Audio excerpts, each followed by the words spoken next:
নমস্কার বন্ধুরা, রুটি লুচি পরোটার সাথে আলুর তরকারি বাঙালির একটা কমন পদ।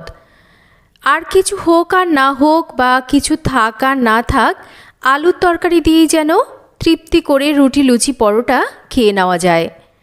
তবে আজকে আমি এমন সুস্বাদু আলুর তরকারির রেসিপি আপনাদের সাথে শেয়ার করতে চলেছি, হাতে মাত্র 10 থেকে 15 মিনিট সময় থাকলেই তৈরি করে নিতে পারবেন। আর এই আলুর তরকারির স্বাদ একবার যদি না বানিয়ে খান তাহলে আপনাদের কি করে বোঝাবো। যে রকমের দারুণ সুন্দর সুগন্ধ হবে সেই রকম হবে এর মুখে লেগে থাকার মতন স্বাদ।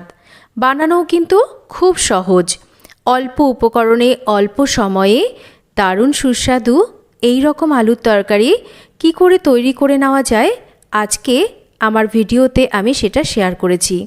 আশা করছি আজকের এই রেসিপিটা আপনাদের ভালো লাগবে। তাহলে চলুন দেখে নেওয়া যাক আজকের রেসিপি। আলুর তরকারি বানানোর জন্য আমি কড়াইতে দিয়ে দিচ্ছি সাদা তেল। তেলটা একটু গরম হলে একটা শুকনো লঙ্কা, একটু গোটা জিরে আর অল্প কয়েক দানা মেথি একটু তেলের ওপর ফোড়নে দিচ্ছি। মেথিটা কিন্তু অল্প পরিমাণ দিতে হবে, একটু হালকা করে মেথিটা দিলে মেথির একটা সুন্দর ফ্লেভার আসে। এবার ফোড়নটাকে একটু ভেজে নেওয়ার পর দিয়ে দিচ্ছি আমি একটু আদা কুচি। আমি আদাটাকে একটু মিহি করে কুচিয়ে নিয়েছিলাম, চাইলে আপনারা একটু গ্রেট করেও দিতে পারেন, তবে বাটা আদা কিন্তু এখানে দেবেন না। আর তার সাথে আমি একটু লঙ্কা কুচি দিয়েছি।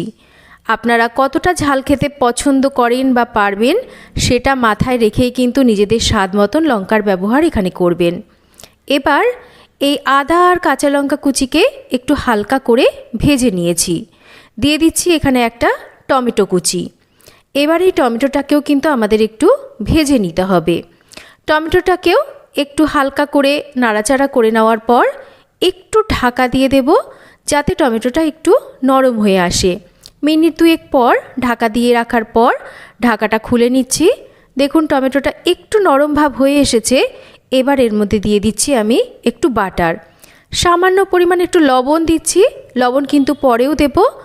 আর দিচ্ছি অল্প একটু লঙ্কার গুঁড়ো আর একটু ধনের গুঁড়ো, আর দিচ্ছি পরিমাণ মতন হলুদ। এবার ভালো করে এই টমেটোটাকে আমাদের নরম হয়ে আসা অবধি এইভাবে রান্না করে নিতে হবে। হালকা একটু লবণ আমি এর জন্য দিলাম, লবণটা দেওয়ার জন্য টমেটোটা কিন্তু খুব তাড়াতাড়ি নরম হয়ে যাবে।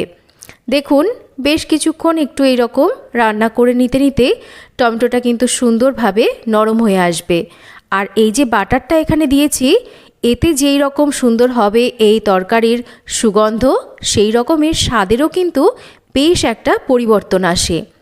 এবার দিয়ে দিচ্ছি সামান্য করে একটু মিষ্টি, আর তার সাথে আমি এখানে গরম জল দিচ্ছি। জলটা অবশ্যই গরম জল দেবেন, তাতে করে রান্নাটা খুব তাড়াতাড়ি হবে। ভালো করে মিশিয়ে নিয়েছি। আর দেখুন জলটা ভালো করে এই রকম আমি 4-5 মিনিট ফুটিয়ে নিয়েছি। যেহেতু গরম জল দিয়েছি তাই জলটা ফুটতে কিন্তু সময় লাগবে না। এখানে নিয়ে নিয়েছি সেদ্ধ আলু 3টে। আলুগুলোকে আমি খোসা সহই কিন্তু প্রেসার কুকারে 2টো সিটি দিয়ে সেদ্ধ করে নিয়েছি। আর দেখতেই পাচ্ছেন আলুগুলো কিন্তু খুব একটা যে একদম নরম করে সেদ্ধ করেছি সেটা নয়, একটু হালকা শক্ত ভাব থাকবে। এইভাবে আলুগুলোকে সেদ্ধ করে নিতে হবে। খোসা ছাড়িয়ে নিয়ে এবার আলুগুলোকে একটু হাত দিয়ে এইরকম আধ ভাঙা করে করে দিয়ে দেব। আর পুরোপুরি সেদ্ধ করে নিলে কি হবে, আলুগুলো একদম ঘাটা ঘাটা হয়ে যাবে, সেটা কিন্তু আমাদের চাই না। আলুগুলো একটু এরকম হালকা আধ ভাঙা করে দিলে বেশ একটু গোটা গোটাও থাকবে আর একটু মিশবেও। এই সময় আমি বাদবাকি স্বাদ মতন লবণটা দিয়ে ভালো করে মিশিয়ে নিয়ে একটা ঢাকা দিয়ে এবার মিডিয়াম ফ্লেমে রেখে কিছুক্ষণ রান্না করে নিচ্ছি। ব্যাস, আমি মোটামুটি 5 মিনিট মতন ঢাকা দিয়ে রান্না করে নিয়েছি। ঢাকাটা সরিয়ে নিচ্ছি, দিয়ে দিচ্ছি বেশ খানিকটা ফ্রেশ ধনেপাতা কুচি। ধনেপাতা থাকলে কিন্তু অবশ্যই এখানে ব্যবহার করবেন, তাতে দেখবেন দারুণ টেস্ট হয়। ধনেপাতাটাকে দিয়ে ভালো করে মিশিয়ে নিয়ে মিডিয়াম ফ্লেমে রেখে আরও একটু রান্না করে নেব। তাহলেই তৈরি হয়ে যাবে দারুণ স্বাদের এই আলুর তরকারি। একদম সিম্পল একটা রেসিপি, নিরামিষ একটা রেসিপি, আর খেতেও কিন্তু অপূর্ব স্বাদের হয়। আলুর তরকারি তো আপনারা প্রত্যেকেই, আপনারা কেন আমরা প্রত্যেকেই বাড়িতে তৈরি করে থাকি, তবে এক এক রকম আলুর তরকারির স্বাদ কিন্তু এক এক রকম হয়।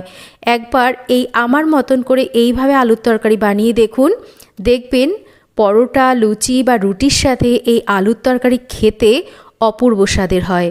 তো কেমন লাগলো আজকের এই আলুর তরকারির রেসিপি একটা কমেন্ট করে জানাবেন। রেসিপি ভালো লাগলে লাইক করবেন, শেয়ার করবেন, চ্যানেল সাবস্ক্রাইব করবেন।